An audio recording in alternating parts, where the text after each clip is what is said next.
Saudara dan saudari yang terkasih dalam nama Tuhan, sekiranya Tuhan Yesus itu hadir di tengah-tengah kita pada hari ini dan mau mengatakan kepada kita, menurut kamu siapakah aku ini? Dapatkah kita menjawab secara spontan, kamu adalah Tuhan, kamu adalah segala-galanya, dokter atas segalanya. Saya rasa mungkin ada yang lari 100 meter, mungkin ada yang tunggang langgang, takut dia hantu kah apakah, ya pasti. Tapi kalau kita mengalami pengalaman pribadi dengan Tuhan, kita pasti akan mengenal Tuhan itu melalui iman yang ada dalam diri kita. Apa yang kita alami daripada Tuhan itu, daripada sejak kita dibaptis, sejak kita menerima penguatan, itu menguatkan kembali iman kita untuk mau mengetahui siapa Tuhan itu. Tapi ramai orang mengenali Tuhan, tetapi mereka tidak begitu dapat menghidupkan iman mereka dikala mengalami kesusahan, kesulitan dalam hidup. Baru-baru ini Father pergi memberkati satu rumah. Father terkejut apabila melihat depan pintu itu ada mereka simpan satu tempat penampi. Kamu tahu itu mau untuk padi. Kalau bahasa Bidayu bilang kapan, kalau bahasa Iban bilang capan, kalau bahasa general ucapan. Main-main saja ya. Tapi itu disimpan depan pintu. Bila Father tanya, kenapa simpan ini depan pintu?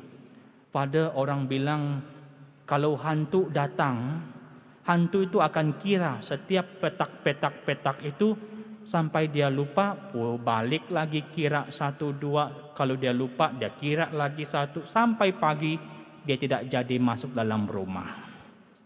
Betulkah? Ya, saya bilang macam-macam. Kenapa tidak simpan salib? Kamu percaya bahwa mengenal Tuhan itu, kamu tahu Tuhan itu menyelamatkan. Kenapa simpan capan, kapan, penampi depan pintu? Besar-besar dia punya penampi depan pintu. Supaya hantu datang pada dia tak jadi masuk. Mereka suka berkira itu pada kira 1. Tapi sebelang hantu sekarang hantu modern. Mereka ada calculator. Kau ada? Macam-macam. Ya, itu saya mengatakan kalau Tuhan datang kepada kita, menurut kamu siapakah aku ini? Pasti kita tidak dapat menjawab siapa Tuhan itu sebenarnya. Santo Petrus dipilih untuk memegang kunci kerajaan surga. Kalau kita lihat pada zaman ini yang memimpin gereja itu Sankti Papa kita, Pope Francis, para uskup yang memimpin semua, para padri dan juga para padri memimpin umat. Dia mempunyai hierarki Tetapi para rasul itu sekarang ini diumpama seperti para padri, bishop untuk meneruskan karya penyelamatan Tuhan. Tanpa pengalaman pribadi dengan Yesus, kita tidak akan dapat memimpin setiap umat yang ada di tempat kita. Sebab itu kita memerlukan Tuhan, memerlukan pengalaman pribadi agar kita itu mampu untuk mengenali, memimpin dengan bukan kekuatan kita, tetapi kekuatan datangnya daripada surga. Apa yang kita ikat di dunia ini, contohnya kebaikan, segala perintah-perintah kita turuti. Apa yang Tuhan telah berikan hukum-hukum kepada kita, kalau kita setia, itu semua akan membawa hasil nanti di surga. Tapi apa yang kita lepaskan di dunia ini, contohnya ketidaktaatan kepada Tuhan, berjumpa dengan dukun, bercerai-berai, lari, macam-macam, itu akan terlepas berkat-berkat kita yang ada di dunia ini. Saudara dan saudari, kalau kita renung dalam pembacaan pertama, Allah itu memiliki kuasa yang penuh atas hidup manusia. Allah itu yang berkuasa menurunkan dan mengangkat hidup manusia. Dan Tuhan itu tahu persis bagaimana keadaan dalam diri kita. Dan Tuhan itu begitu dekat dan sentiasa mau memanggil setiap kita itu untuk mau mengalami Dia secara pribadi. Di dalam pembacaan kedua, kita lihat keadaan dunia pada masa ini, manusia semakin maju dalam ilmu pengetahuan. Setinggi mana pengetahuan kita, sekaya mana diri kita, kalau tidak mengalami Tuhan, kita tidak akan dapat ketenangan. Kita tidak akan dapat sesuatu yang boleh memuaskan di dalam diri kita. Luaran kita mampu, kita mampu beli itu, mampu beli ini, kita tahu segala-galanya. Tapi di suatu sudut dalam hidup ini, kita kekurangan cinta kasih Tuhan. Kita boleh beli bangunan tinggi-tinggi, kita boleh beli rumah besar, semua kita boleh miliki. Tapi untuk memiliki Tuhan, kita memerlukan pengalaman pribadi yang begitu dalam. Kalau kita lihat kehidupan manusia pada masa ini, mereka menggunakan kekuatan sendiri.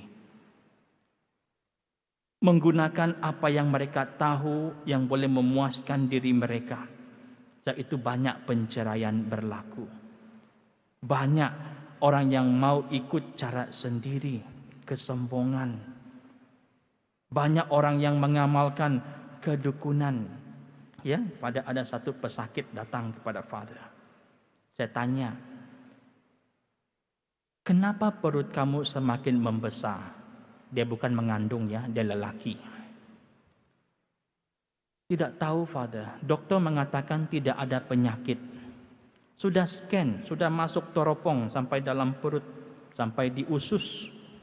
Tidak ada sakit, tapi dia tidak boleh berak, tidak boleh buang air kecil, perutnya semakin kembang. Kalau di Sabah, kami panggil ini buatan orang ataupun lontong. Itu semakin menjadi-jadi di kawasan ini.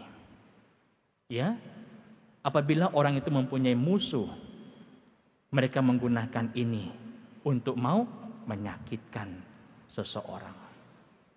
Tapi sekuat manapun kedukunan mereka, Tuhan itu masih berkuasa.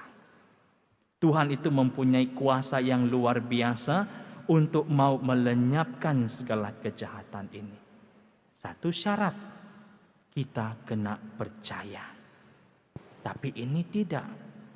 Bila saya doakan ada jumpa dukun, tidak ada Father. Buka baju kamu, apa itu ikatan hitam, ikatan merah keliling badan kamu. Oh, minta maaf Father. Saya tidak tahu yang Father nampak. Dalam itu dukun bilang untuk jaga badan supaya tidak ada gangguan. Tapi salib rosarinya besar ada bling-bling lagi. Jangan jadikan rosary atau salib itu sebagai hiasan di badan. Tetapi jadikanlah itu sebagai yang membawa kita untuk mengimani Tuhan. Jangan gantung saja. Dulu Father begitu jugalah bila Father pergi sembahyang kampung sebelum masuk seminari. Kalau mau pergi jalan malam, Father ada rosary di tangan, salib di sini. Oke, jalan biarpun malam Father berani. Father mengandalkan kekuatan ini. Salib sama rosary tengah malam. Tapi bila saya fikir-fikir, bukan iman kita itulah yang akan memberi kekuatan kepada kita. Kalau kita mengalami sakit, kalau kita mengalami gangguan dalam hidup, kalau kita mempunyai banyak masalah, kembali kepada Tuhan. Balik ke jalan awal di mana kita mengatakan kepada Yesus ketika dibaptis, saya menolak setan. Percayakah kamu kepada Tuhan Allah yang Maha Kuasa? Ya, kembali kepada aku percaya. Percaya. Tapi bila sudah teruk penyakit, sudah masuk sana, jumpa situ, ya, di mana penyataan awal kita mengatakan, menurut kamu siapakah Tuhan itu? Soalan itu mungkin ditujukan kepada setiap kita dalam minggu ini, ya, ditujukan agar kita itu mengenali kalau Tuhan mengatakan kepada kita, menurut kamu siapakah aku ini? Saya harap kita dapat menjawab dengan penuh, ya, iman. Karena kita mengenali dan kita mengalami sendiri pengalaman pribadi dengan Tuhan. Saudara dan saudari, Tuhan itu Allah yang begitu mengasihi. Tuhan itu adalah Tuhan yang sentiasa memberikan kita kepenuhan kalau kita benar-benar mau membawa Dia masuk ke dalam diri kita. Kalau kita lihat Santo Petrus, ya, Santo Petrus itu juga sama dengan kita, mempunyai kelemahan-kelemahan, kekurangan-kekurangan. Tetapi itu tidak menghalang bagi Tuhan untuk memberikan dia kunci kerajaan surga. Kenapa?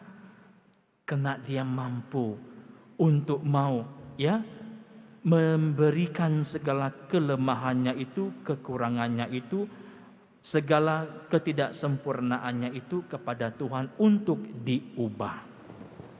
Jadi bila kita mengalami sesuatu perkara dalam kehidupan, kita juga dipanggil untuk mau mengubah hidup kita ini agar menjadi baru. Saya ada mengenali seseorang mengatakan, Father, tidak apalah, saya sudah terlanjur berbuat dosa. Biarlah saya teruskan untuk berbuat dosa. Itu hal saya dengan Tuhan. Tapi saya mengatakan, jangan. Serahkan diri kamu kepada Tuhan.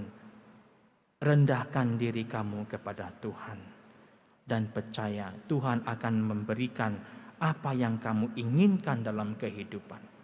Kejujuran, kepercayaan, itu yang kita diminta supaya kita semakin dapat mengalami akan kuasa Tuhan. Saudara dan saudari, marilah di dalam Ekaristi ini kita memohon Tuhan untuk menjadi satu dengan kita. Dan semoga hidup kita ini selalu diiringi dengan kehadiran kuasa Tuhan yang menyelamatkan. Amin.